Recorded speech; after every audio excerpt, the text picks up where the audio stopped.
SAWAC Radio, Veritas Audire, transmitiendo desde Zapotlán de Juárez Hidalgo, presenta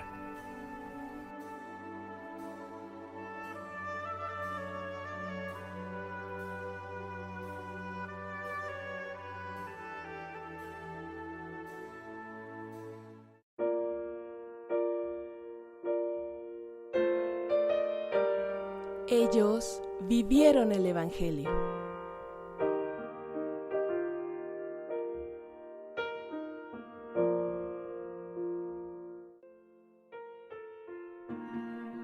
¿Qué tal? Con el gusto de saludarles en esta nueva emisión de su programa Ellos vivieron el Evangelio.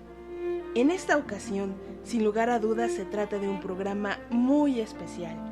Me siento feliz, contenta, porque hoy hablaremos de una mujer que me parece que es el mejor ejemplo cotidiano cuando nos referimos a alguien verdaderamente bueno. Teresa de Calcuta. Gran mujer, en primera instancia beatificada por Juan Pablo II, Premio Nobel de la Paz, para orgullo de quien en Cristo creemos. Esta ocasión, este programa es dedicado a la Santa Madre Teresa de Calcuta. Comenzamos.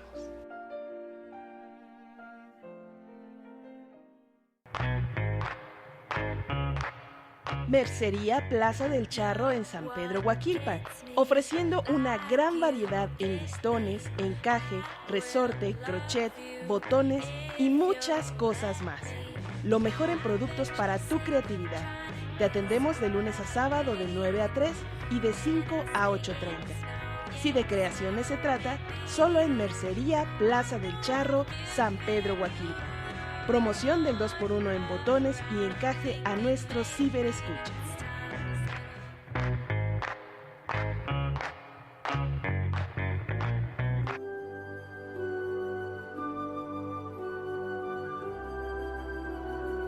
Estás escuchando SAWAC Radio, Veritas Audire, transmitiendo desde el municipio de Zapotlán de Juárez Hidalgo.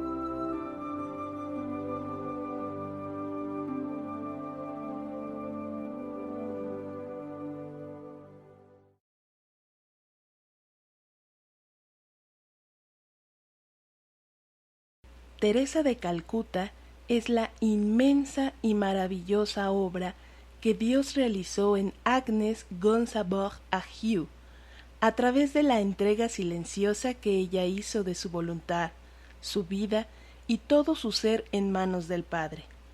Envuelta en la más alta confianza, fue a lo largo de su camino despojándose de sí misma, hasta diluirse en forma absoluta en la inmensidad de Dios. Como todos los santos, Teresa de Calcuta emerge cuando la última esencia de Agnes desaparece. Solo entonces se transforma en el más fiel reflejo de Dios. Cuando uno lee una carta, no piensa en la pluma que la ha escrito. Lo único que quiere saber es cómo es la persona que la ha escrito. Esto es lo que soy exactamente en manos de Dios, solo un lápiz insignificante. Así se definía Teresa de Calcuta, quien solo permitía escribir sobre ella para gloria de Dios, quien solo deseaba reconocer su nombre en relatos acerca del espíritu y la alegría de amar a Jesús, o sobre la vida profunda del que reza, el único capaz de hacer posible este amor.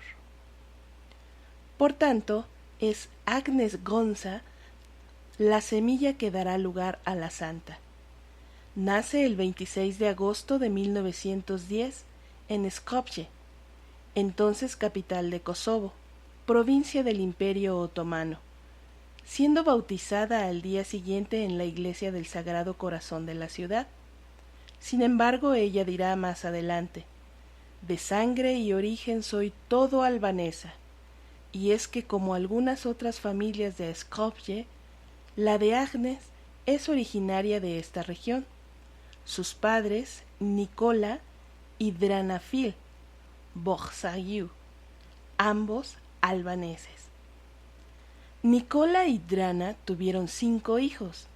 En 1903 nació Ágata, en 1908 Lázar y en 1910 Agnes. Otros 2 niños murieron en la infancia. La mía fue una familia feliz. Tenía un hermano y una hermana, pero no me gusta hablar de esto. Ahora ya no importa. Lo importante es seguir el camino de Dios y su manera de impulsarnos a hacer algo hermoso para Él. Así se fueron desdibujando en la memoria de la santa sus primeros recuerdos, aquellos que conforman los pilares de nuestra identidad, y que como todo lo suyo, ofrece a Dios para fundirse en Él. Sin embargo, es inevitable la curiosidad por conocer la infancia de aquella pequeña que ya desde muy niña descubre el dolor de la muerte y el amor más absoluto. Ella misma recordará los diferentes caracteres de sus padres y, a pesar de todo, su profundo amor.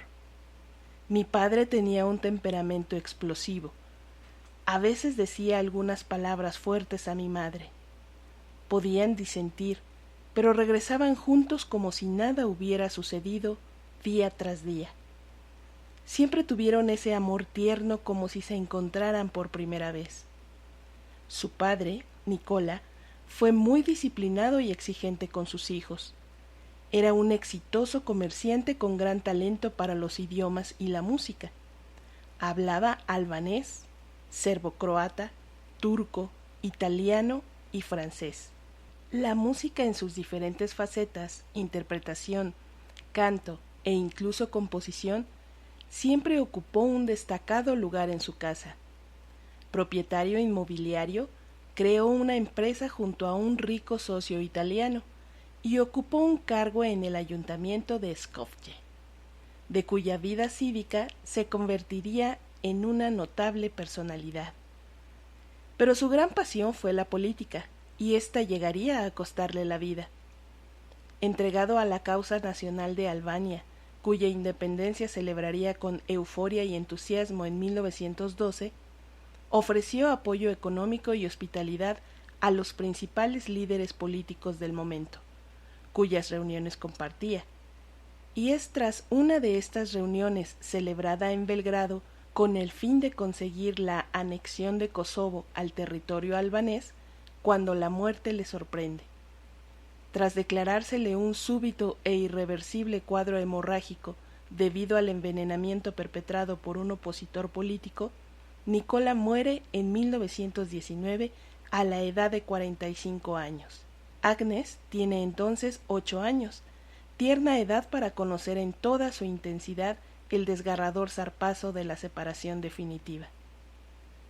La inesperada muerte de Nicola significó un drástico vuelco en la dimensión afectiva de la familia de Agnes, sino también en la económica, pues en la empresa familiar quedará íntegramente en manos del socio italiano. Drana, su madre, completamente sola, tendrá que afrontar el cuidado de Aga, Lázar y Agnes. Mujer amorosa y firme de profunda fe, exaltará al máximo sus capacidades de sacrificio y entrega a los más necesitados, para desde el ejemplo inculcar a sus hijos los valores más altos. En su dolor, Drana queda sustentada por Dios y desde Él, y en una situación de austeridad y humildad nuevas, bordará ropa de hogar de tradición albanesa que irá vendiendo por las casas para dar respuesta no solo a las necesidades de su familia, sino también a las de los más pobres, a los que siempre ha otorgado un espacio privilegiado en su corazón. Así como ha hecho en los años de prosperidad y bonanza económica, ella seguirá asistiendo e invitando a su mesa a los más necesitados, a quienes enseña a sus hijos el don de la generosidad profunda y sincera. No coman un solo bocado, sino compártanlo con los pobres. Siempre les insiste. Drana, entregada a los desamparados, siembra en el alma de Agnes algo que años más tarde alcanzará la máxima expresión en un ser humano: la compasión por el pobre. el reconocimiento de nuestra hermandad con los más desdichados. Quizá no sería equivocado pensar que la primera de las misioneras de la caridad, las religiosas que muchos años más tarde fundara su hija, fue Drana. El ejemplo de una madre permanece en sus hijos por siempre, y así se observa en la vida de Agnes, en cuya alma Drama deposita los cimientos que luego Dios hará germinar para convertirla en Teresa de Calcuta. La fe y la caridad a través de la entrega a los más pobres de entre los pobres. El amor empieza en casa, escribirá Teresa muchos años más tarde. Solo cuando hay amor en casa podemos compartirlo con nuestros vecinos. Desde el principio debemos enseñar a nuestros hijos a amarse mutuamente, y este amor, que ella conocería en su casa, fue el que, a pesar del dolor por la pérdida de su padre, salvaguardó los felices recuerdos de una infancia que se desarrolla en un contexto histórico turbulento y conflictivo. Recordemos que en 1912 se desencadena la Primera Guerra de los Balcanes, antecedente bélico de la Primera Guerra Mundial que se desata en 1914. Hay un lugar ineludible por su importancia al repasar los primeros años de la vida de Agnes, la Iglesia del Sagrado Corazón de Skopje, que reunía a la minoría católica de esta ciudad multirreligiosa y multiétnica. En ella, la pequeña Agnes, de comportamiento ejemplar, inteligente, reflexiva, alegre y sociable, participó de manera entusiasta con los ritos religiosos y numerosas actividades parroquiales. En ella, con 5 años y medio, recibió la primera comunión. Años más tarde, escribiría sobre ese momento. Desde entonces, el amor por las almas ha estado dentro de mí. Y allí también, junto a su madre, formó parte de la Congregación del Sagrado Corazón y junto a su hermana Aga del coro de la iglesia. A la edad de 12 años experimenta en su interior la primer llamada. En sus propias palabras lo describirá así: yo solo tenía 12 años. Fue entonces cuando supe por primera vez que tenía vocación hacia los pobres. Quería ser misionera, quería salir y dar la vida de Cristo a la gente en los países de misión. Esta primera vocación es acariciada por Agnes durante 6 largos años hasta verse finalmente realizada. En ellos, la joven rezará, pensará y se debatirá en dudas para llegar siempre a la certeza de pertenecer completamente a Dios. Es la Virgen de Letnice, en la montaña negra de Skopje, y en cuya capilla Agnes se entrega en profunda oración, quien arroja luz a su vocación. La Virgen y el padre Franjo, jesuita croata que en 1925 es destinado a la Iglesia del Sagrado Corazón, la llegada de quien se convertiría en padre espiritual de Agnes significa una ráfaga de aire fresco para la parroquia. Comparte con sus jóvenes la inquietud por las más diversas áreas del conocimiento, ciencias, poesía, música, teatro y funda la Cofradía de Hijas de María, que introduce a Agnes en los ejercicios espirituales de San Ignacio de Loyola. Así, en la inquietud de Agnes por discernir si realmente Dios la llama, el padre Franjo le explica cómo la profunda alegría que siente es la confirmación que tanto anhela. La orientación final para su vocación la encontraría en los relatos y testimonios que de los jesuitas yugoslavos destinados en misiones en la India llegaban a Skopje. Con inmensa ilusión decide, finalmente, solicitar el ingreso en la Orden de las Hermanas de Loreto, rama irlandesa del Instituto de la Bienaventurada Virgen María, cuya labor misionera en Bengala había despertado su entusiasmo. Esta decisión implicará, sin embargo, una inmensa renuncia, la separación definitiva de su familia, sus amigos y su patria, dolor que será atenuado por la infinita alegría de entregarse a Dios. Agnes tiene entonces 18 años. Mercería Plaza del Charro en San Pedro Huaquilpan, ofreciendo una gran variedad en listones, encaje, resorte, crochet, botones y muchas cosas más. Lo mejor en productos para tu creatividad. Te atendemos de lunes a sábado de 9 a 3 y de 5 a 8:30. Si de creaciones se trata, solo en Mercería Plaza del Charro, San Pedro Huaquilpan. Promoción del 2x1 en botones y encaje a nuestros ciberescuchas.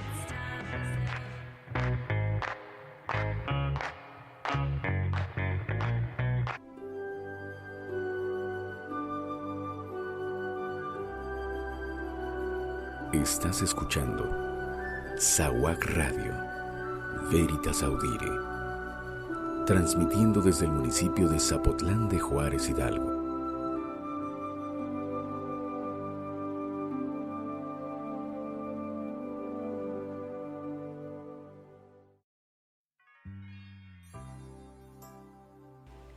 Estamos de regreso en este programa dedicado a la Santa Madre Teresa de Calcuta.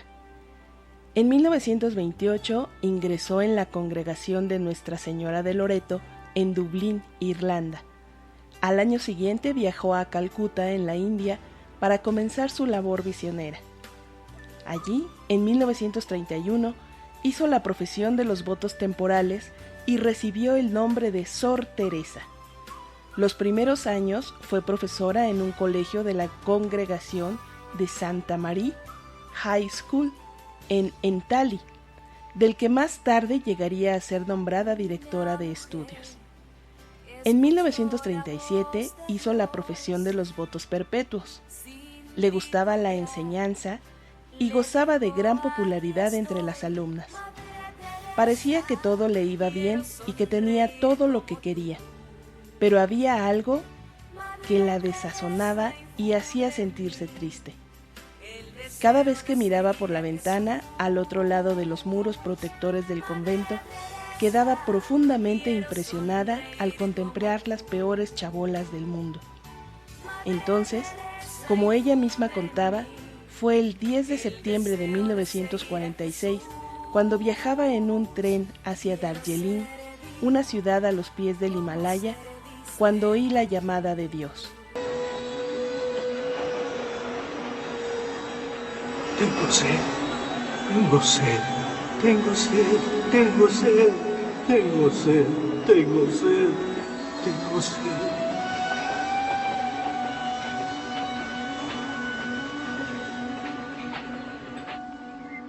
En la oración sosegada e íntima con nuestro Señor, escuché claramente una llamada dentro de mi vocación. El mensaje era muy claro. Tenía que dejar el convento y ayudar a los pobres viviendo en medio de ellos. Era una orden. Sabía a dónde se me llamaba.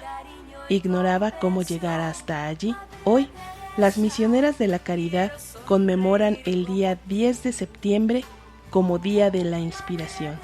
Pero en aquel momento, Sor Teresa no consideraba su iluminación como una visión o experiencia pseudomística.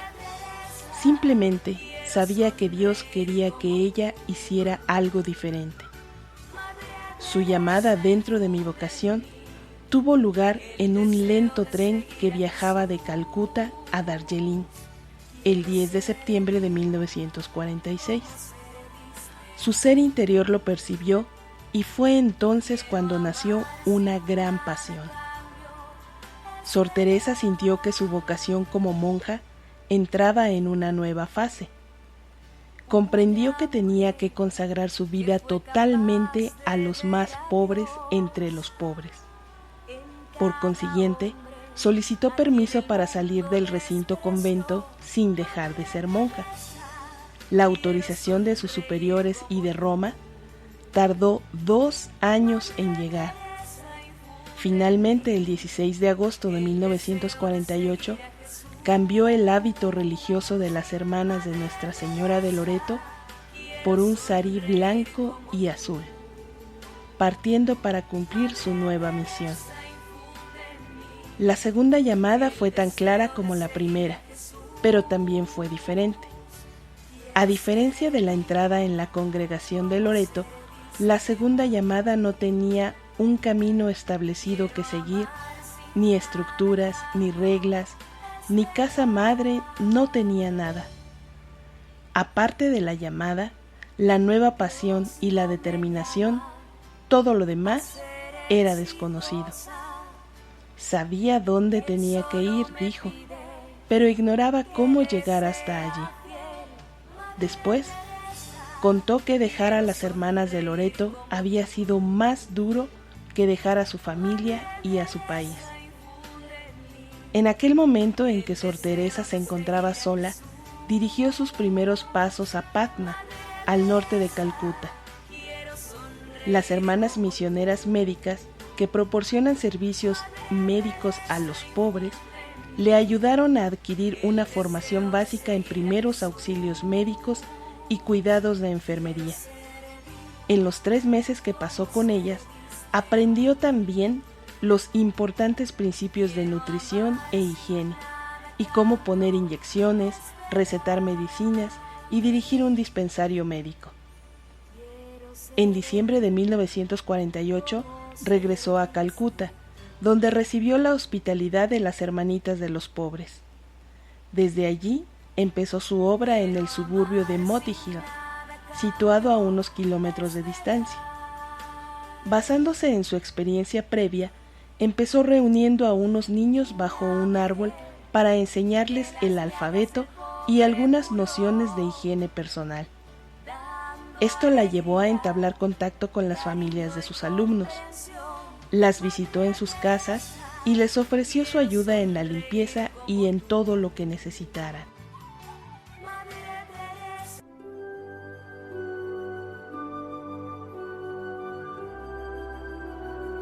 Estás escuchando Saguac Radio, Veritas Audire, transmitiendo desde el municipio de Zapotlán de Juárez, Hidalgo.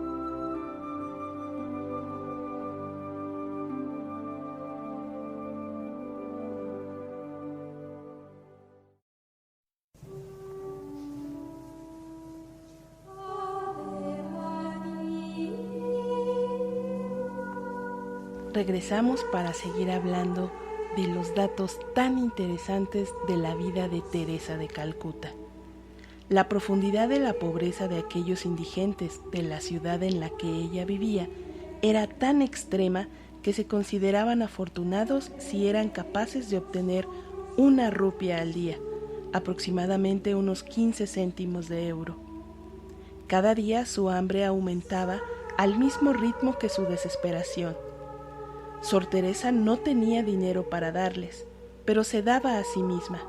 Su energía, su tiempo, les ofrecía lo más importante, su amor. La nueva llamada de Sor Teresa era muy difícil de vivir. Experimentó amargos momentos de agotamiento, angustia y en especial de mucha soledad. Es indudable que se acordaría de aquellos felices días que había vivido como hermana de Loreto, pero ella oraba: Dios mío, elijo libremente permanecer fiel a mi decisión y hacer solo tu voluntad. Sentía que su visión era tan grande que quería superar todas las dificultades. Ciertamente, recordaba a San Pablo que escribió: todo lo puedo con aquel que me da fuerzas. Y vivió con esta fe. Poco después, un generoso donativo le permitió alquilar 2 habitaciones que usaba como aulas y como pequeño dispensario médico. Luego, poco a poco fueron llegando más alumnos, se recibieron más donativos y aparecieron profesores voluntarios. Entonces, se dirigió a otro suburbio y creó otra escuela. Su misión continuaba creciendo. En 1950, Sor Teresa fundó la Orden de las Misioneras de la Caridad y pasó a ser oficialmente Madre Superiora o Madre Teresa, tratamiento que algunas personas le venían dando desde que había sido nombrada directora de estudios de St. Mary School en 1937.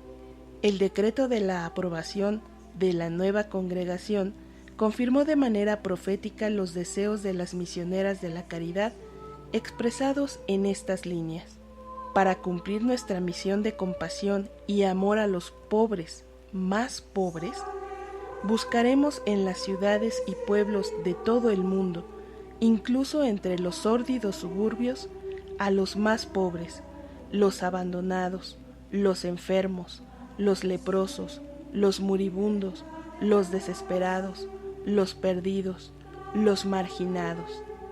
Les cuidaremos, les prestaremos ayuda, les visitaremos asiduamente, les amaremos con el amor de Cristo y despertaremos su respuesta a este gran amor.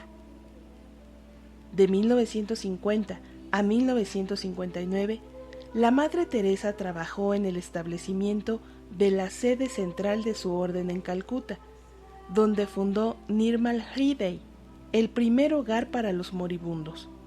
En 1963 daba los primeros pasos la congregación Hermanos Misioneros de la Caridad.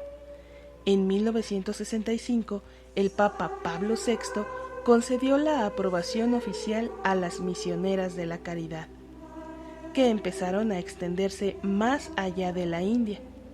En la actualidad se encuentran en más de 100 países y cuidan de los más pobres entre los pobres, los enfermos, los moribundos y los niños.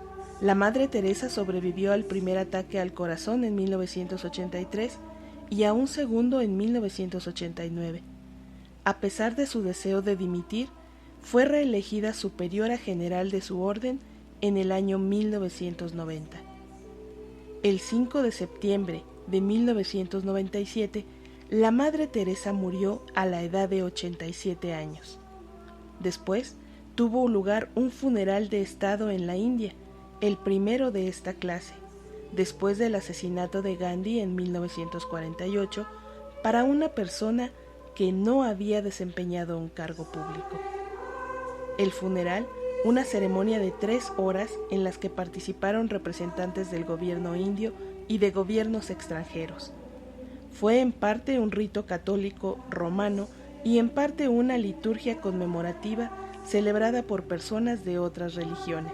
El cardenal Angelo Sodano, secretario del Estado del Vaticano, que pronunció el panegírico en nombre del Papa Juan Pablo II. Él dijo: «Toda la Iglesia te agradece tu luminoso ejemplo y te promete aceptarlo como herencia. Te agradezco todo lo que has hecho por los pobres del mundo, querida Madre Teresa. Descansa en paz». La Madre Teresa recibió en vida alabanzas por todo el mundo y también muchos premios, incluida la Medalla de la Libertad y el Premio Nobel de la Paz. Todos estos honores fueron una importante dimensión de su papel público, pero de hecho reflejaban en muy pequeña medida lo que ella era realmente. Todos los elogios públicos podían haber desvirtuado su personalidad, pero no lo consiguieron. Su verdadero yo era mucho más profundo. A un periodista que le preguntó acerca de su identidad, le contestó: «De nacimiento y origen, soy albanesa. Tengo la nacionalidad india. Soy monja católica. Por lo que se refiere a mi llamada, pertenezco al mundo entero, y por lo que respecta a mi corazón, pertenezco por completo al corazón de Jesús». Cuando un hombre de negocios aconsejó a la Madre Teresa sobre la necesidad de una tarjeta profesional, en especial cuando tenía que solicitar donativos para los pobres, ella le explicó cuál era su tarjeta. Jesús es feliz al estar con nosotros, como la verdad que debe ser dicha, como la vida que se ha de vivir, como la luz que se debe encender, como el amor que debe ser amado, como la alegría que se debe difundir, como la paz que hay que propagar. Este era su verdadero yo y el pasaporte con el que entraba en los corazones y las almas de innumerables personas. Su identidad: ya no vivo yo, sino que Cristo vive en mí. La Madre Teresa era lo que era, una persona que representaba sus principios y creencias. Ella tenía una llamada especial arraigada en su amor a Cristo. Lo amaba en los más pobres de los pobres. Infundió en el mundo un aire fresco de serenidad y un sentido de la dignidad de todos los seres humanos como hijos de Dios.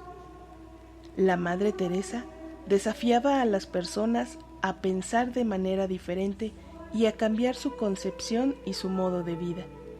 Estaba impulsada por una cierta visión y siguió un camino personal de santidad. Todo ello con un propósito claro que trascendía la imagen que los medios de comunicación social transmitían de ella.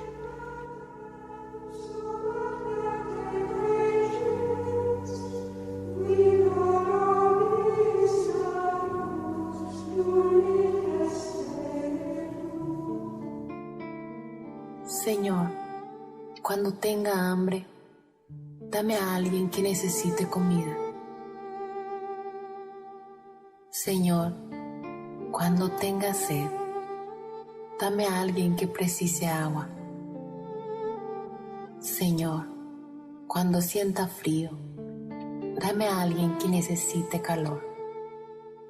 Señor, cuando sufra, dame a alguien que necesita consuelo. Señor, cuando mi cruz parezca pesada, déjame compartir la cruz del otro. Señor, cuando me vea pobre, pon a mi lado algún necesitado. Señor, cuando no tenga tiempo, dame a alguien que precise de mis minutos. Señor, cuando sufra humillación, dame ocasión para elogiar a alguien. Señor, cuando esté desanimado, dame a alguien para darle nuevos ánimos. Señor, cuando quiera que los otros me comprendan, dame a alguien que necesite de mi comprensión. Señor, cuando sienta necesidad de que cuiden de mí, dame a alguien a quien pueda atender. Señor, cuando piense en mí mismo, vuelve mi atención hacia otra persona. Señor, haznos dignos de servir a nuestros hermanos. Señor, dales a través de nuestras manos no solo el pan de cada día, también nuestro amor misericordioso, imagen del tuyo.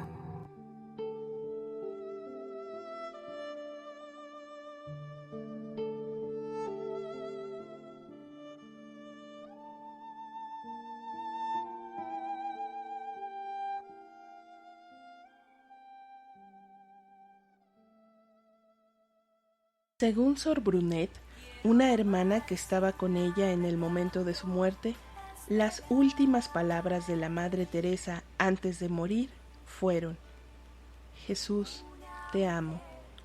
Jesús, te amo. Este amor constituyó la historia de la vida de la Madre Teresa, la fuerza impulsora y también la justificación de todo lo que ella había hecho, algo hermoso para Dios. Nunca cupo la menor duda acerca de quién poseía el corazón de esta monja. Su actitud a este respecto fue siempre inamovible. No somos trabajadoras sociales, no somos enfermeras, no somos doctoras, somos religiosas y todo lo hacemos por Jesús.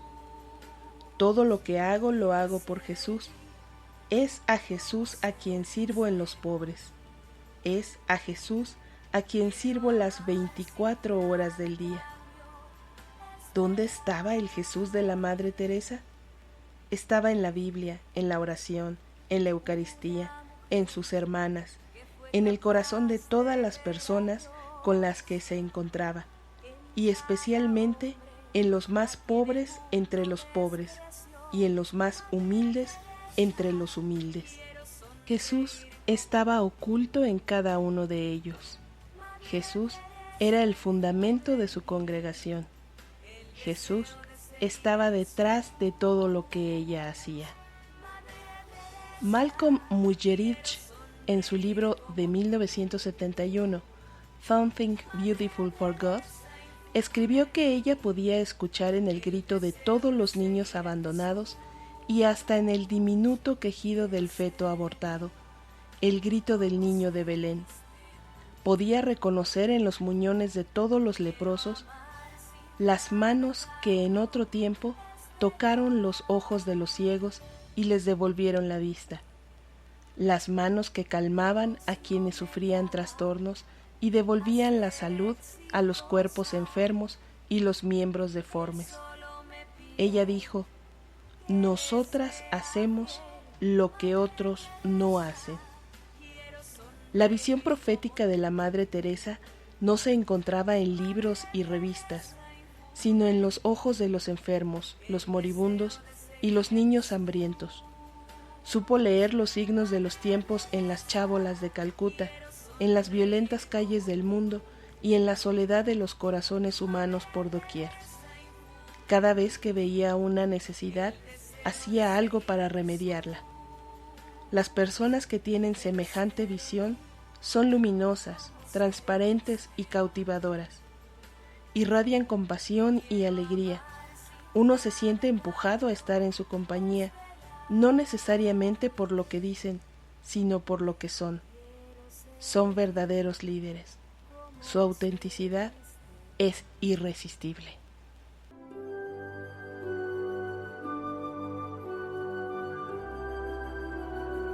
Estás escuchando SAWAC Radio, Veritas Audire, transmitiendo desde el municipio de Zapotlán de Juárez, Hidalgo.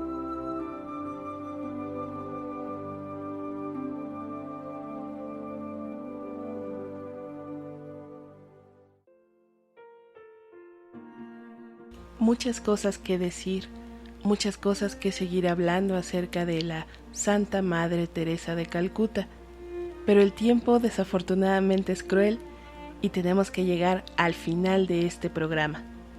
No sin antes recordarles, Teresa de Calcuta falleció justamente en Calcuta el 5 de septiembre de 1997 de un ataque al corazón en la sede central de la congregación. Dejó a la hermana Nirmala como sucesora al frente de las misioneras. Miles de personas de todo el mundo se congregaron en la India para despedir a la santa de las cloacas.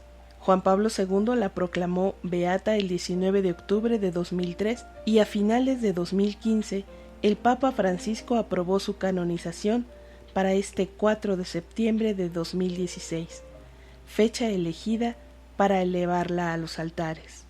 Muchas anécdotas de Teresa de Calcuta, quien convirtió el premio de una rifa de un coche descapotable que le dio el Papa Pablo VI durante su visita a la India en 1964, que destinó los fondos recaudados a la creación de una leprosería en Bengala. Representante ante la Conferencia Mundial de las Naciones Unidas, celebrada en México en 1975 con ocasión del Año Internacional de la Mujer. En 1979 le concedieron el Premio Nobel de la Paz. Modificó el protocolo al solicitar que el gasto de la cena de homenaje, unos 2.400 euros, se añadiera al premio de 73.000 euros para emplearlo en favor de los pobres. Convencería a Juan Pablo II de abrir un albergue para indigentes en el Vaticano.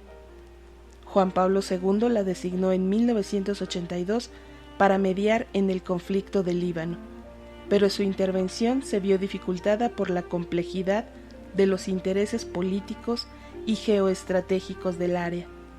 En mayo de 1983, durante el primer encuentro internacional de la defensa de la vida, abogó con vehemencia por la doctrina de la Iglesia conceptiva, antiabortista y contraria al divorcio.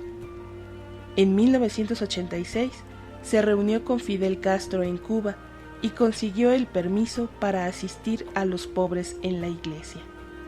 Actualmente la Congregación Católica Misioneras de la Caridad tiene presencia en 133 países con alrededor de 4.500 religiosos y religiosas.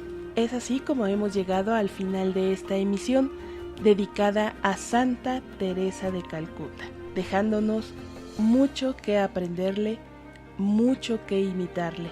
Agradecemos infinitamente a la mercería de la Plaza del Charro en San Pedro Huaquilpan por haber patrocinado esta emisión. Y no se olviden, donde nos veamos, platíquenos de Teresa de Calcuta. ¡Adiós!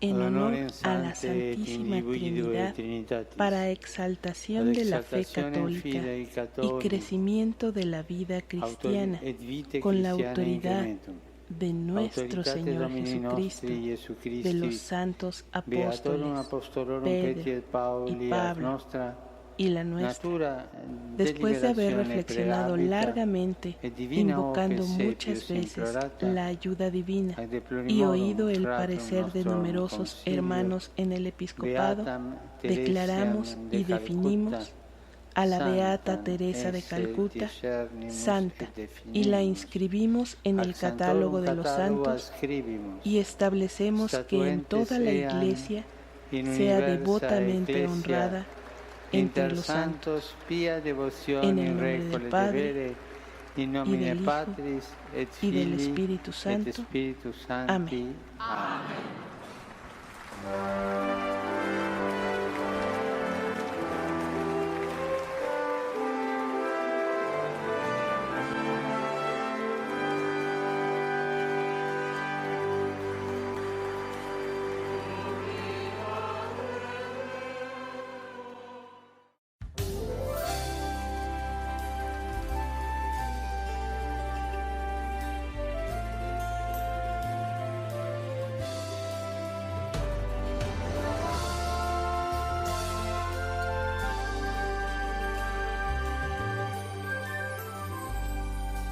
Busca en tu corazón si quieres encontrar el camino a seguir. Descubre la verdad. Ama sin condición, no te rindas jamás. Donde vive el amor, vive la libertad. Y no te olvides que hay que luchar para ganar. Todo es posible. Solo tienes que empezar. Búscalo en tu corazón, el camino que te lleve a la libertad. Búscalo en tu corazón, el camino que te lleve al amor.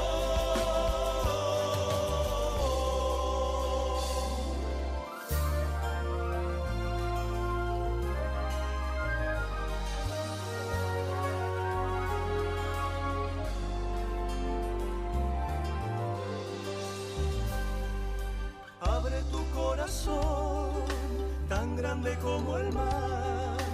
Deja crecer allí las ganas de volar. Y no te olvides que hay que luchar para ganar. Todo es posible. Todo es posible, hay que empezar. Solo tienes que empezar. Búscalo en tu corazón, el camino que te lleve a la libertad. Búscalo en tu corazón, el camino que te lleve al amor.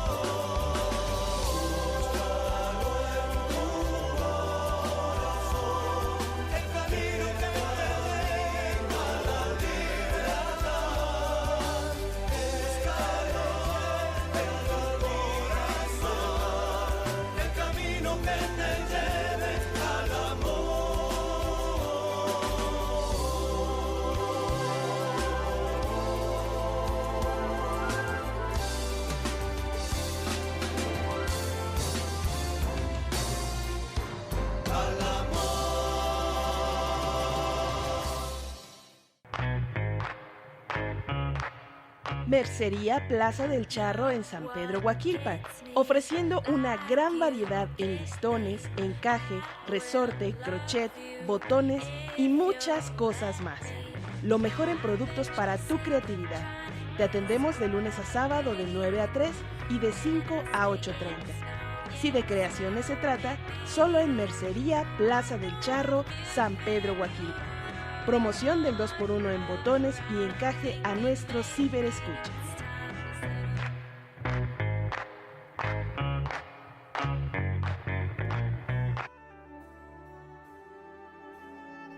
SAWAC Radio, Veritas Audire, transmitiendo desde Zapotlán de Juárez Hidalgo, presentó